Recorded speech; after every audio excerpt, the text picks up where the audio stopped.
Hi writers, this is your Monday morning book marketing minute with Megan, and this week's suggestion is for those of you who are about to launch your book or have already launched your book and you are doing a little bit of book publicity and you are getting the word out there through podcasts, local media, blog posts, whatever it is. Our suggestion is that you set up a Google alert. Set up a Google alert for your author name and your book title. And this way you can see when somebody talks about your book publicly that they might not have notified you about, or other outlets that are picking up your story that you might not have anticipated.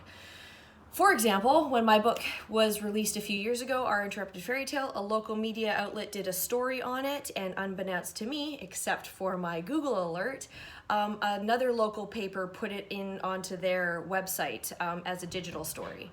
So you never know who's going to be talking about it, but you will know if you set up a Google alert. I hope this video was helpful. I hope you can use it in your upcoming launch, and I'll talk to you soon. Bye for now.